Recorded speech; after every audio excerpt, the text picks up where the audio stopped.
आज दुनिया भर की तल्ख अंतर्राष्ट्रीय परिस्थितियों के बीच एक ऐसी मुलाकात हुई जो अपनी भव्यता के साथ साथ उम्मीदों का संदेश भी लेकर आई। रूस के राष्ट्रपति व्लादिमीर पुतिन अपनी 4 साल बाद की पहली भारत यात्रा पर है। हैदराबाद हाउस में पुतिन और प्रधानमंत्री मोदी के बीच हुई वार्ता सिर्फ द्विपक्षीय रक्षा, ऊर्जा या व्यापार की बातें नहीं थी। इस बार चर्चा की मुख्य धुरी थी यूक्रेन में जारी युद्ध का संकट और एक शांतिपूर्ण समाधान की संभावना। दिल्ली की हैदराबाद हाउस, शाम का वक्त और 2 बड़े वैश्विक नेता एक साथ डिनर। जहां बाहर कैमरों की चमक थी, वहीं अंदर डिप्लोमेटिक केबल से भरी ज्यादा गर्म बातचीत।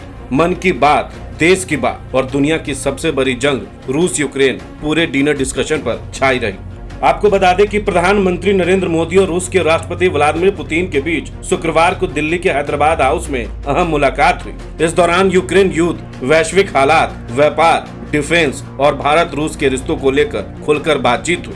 दरअसल भारत और रूस की दोस्ती जग जाहिर है, उसकी बानगी एक बार फिर गुरुवार को दिल्ली में दिखी। जब रूस के राष्ट्रपति व्लादिमीर पुतिन भारत आए तो सारे प्रोटोकॉल टूट गए। पीएम मोदी ने एयरपोर्ट जाकर वेलकम किया, अपने आवास पर प्राइवेट डिनर पार्टी दी। मगर इस डिनर पार्टी में एक मुद्दा छाया रहा जो पूरी दुनिया की टेंशन, वह है रूस यूक्रेन जंग। पुतिन के लिए पीएम मोदी की खास डिनर पार्टी में रूस यूक्रेन युद्ध का मुद्दा छाया रहा। इसका हिंट हैदराबाद हाउस में भी मिल गया जब खुद मोदी और पुतिन ने कहा कि वे भी शांति चाहते हैं। दरअसल पीएम मोदी के डिनर पार्टी और कहीं और नहीं बल्कि पीएम हाउस में ही आयोजित की गई थी। रूसी राष्ट्रपति व्लादिमीर पुतिन के लिए आयोजित डिनर पार्टी के सेंटर में क्या टॉपिक रहा, इसका हिंट हैदराबाद हाउस में हुई बैठक के दौरान संकेत में दे दिया गया।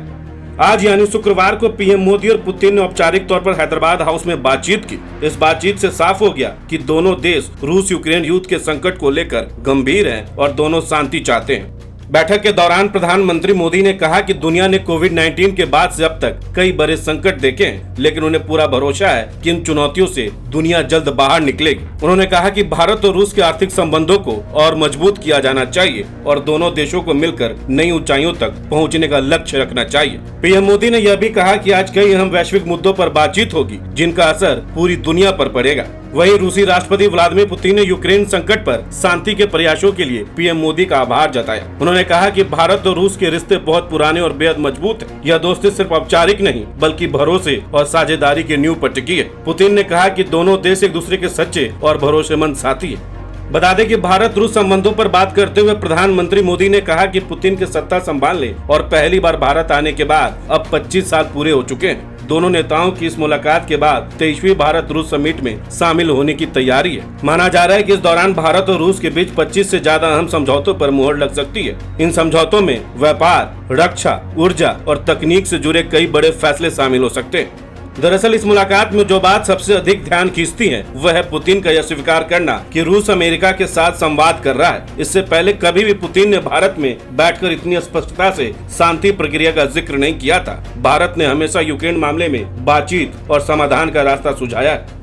फिलहाल रूस के राष्ट्रपति व्लादिमीर पुतिन के भारत दौरे की शुरुआत भी बेहद खास रही। राष्ट्रपति भवन में उन्हें किस तोपों की सलामी दी गई और गार्ड ऑफ ऑनर से सम्मानित किया गया। इसके बाद उन्होंने राजघाट पहुंचकर राष्ट्रपिता महात्मा गांधी को श्रद्धांजलि अर्पित की। तो भारत रूस की यह मुलाकात केवल द्विपक्षीय संबंधों की मजबूती का संकेत नहीं देती बल्कि यह भी बताती है कि यूक्रेन मुद्दे पर अब बड़े स्तर पर बातचीत की जमीनी तैयार शुरू हो चुकी है। रूस का यह बयान भविष्य की शांति वार्ताओं का आधार बन सकता है। कई विशेषज्ञ इसे उस दिशा में पहला बड़ा इशारा मान रहे हैं जहां कूटनीति अंततः युद्ध से अधिक प्रभावी साबित हो सकती है। इस खबर को लेकर आपकी क्या राय है, हमें कमेंट्स में जरूर बताएं। बहुत बहुत शुक्रिया।